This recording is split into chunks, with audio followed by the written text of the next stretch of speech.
Hey everybody, Allison Benham here. Ken and I wanted to give you a quick update today about the Colorado real estate market. So, like just about everything else, real estate is operating in a state of flux right now. But as market data becomes available, and as we ease into a new normal, some things are becoming clear. So, what do consumers and homeowners need to know about the real estate market right now? And if you're a buyer or a seller, and you need to do a transaction in the upcoming months, what are the things that you need to keep in mind? Here's what we know so far. So buyer activity is still strong. Multiple offers and strong buyer demand have continued through the last 4 weeks, especially for the homes that are priced well, in the best condition, and in the best locations. So this has been driven by low interest rates, low inventory, and high buyer interest. As listing activity and listing numbers have diminished, this has actually further exacerbated some of the market conditions that we were seeing earlier this year. And a bit surprisingly, the market conditions have remained similar to what we were seeing in early 2020. Now, as far as if that's going to continue as these shelter-in-place orders are lifted, that remains to be seen, and we still will have to wait to figure that out. Our understanding at this point is that buyers will most likely be needing to compete in the upcoming weeks and months for the best homes. So that's something they should keep in mind. Sellers should plan on listing their properties at a price that's competitive so that they can take advantage of the strong buyer demand. Also, a competitive list price is going to minimize the market time and hopefully minimize the amount of people coming through the home, which is a pretty worthy goal to have at this point. So specifically for buyers, what do buyers need to know if they're going to be buying a home in the next couple months? So, our current restrictions that are limiting in-person showings are being lifted as of April 27th. So one-on-one showings are going to be allowed, open houses are prohibited, and overlapping showings where you have multiple buyers coming through homes for sale at the same time are going to be prohibited or discouraged.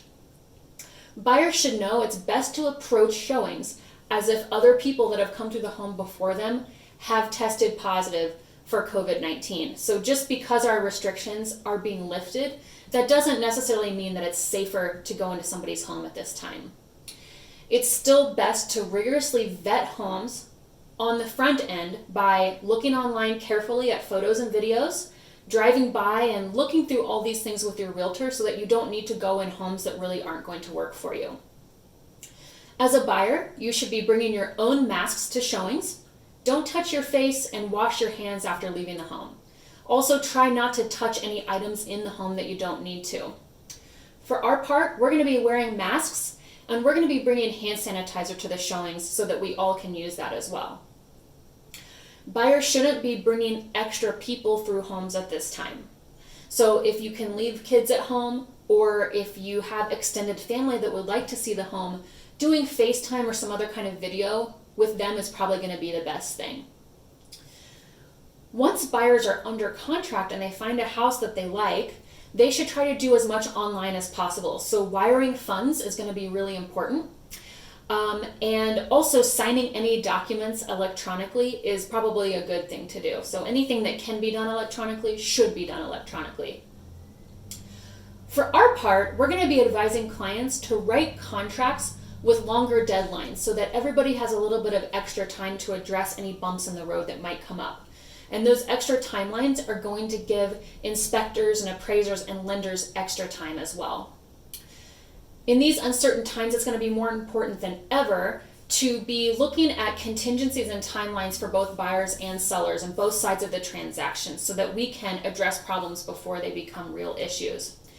So we're going to be doing that, and as always, getting more information from all the parties is good, and more information is power.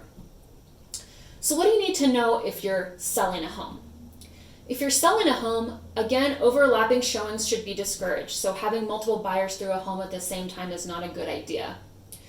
Sellers should leave doors to basements and pantries and closets and things like that open so that buyers don't have to touch them to open them when they're going through the house. Sellers should also leave light switches on so that buyers don't have to touch that.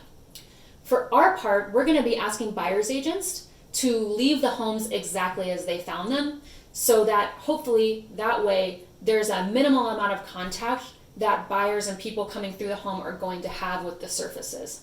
Sellers could also consider doing a sanitization station inside the front door. So providing masks, booties, hand sanitizer, and a little sign by the front door that asks buyers not to touch anything extra is probably a good thing to do. Of course, sellers should be wiping down surfaces when they come home.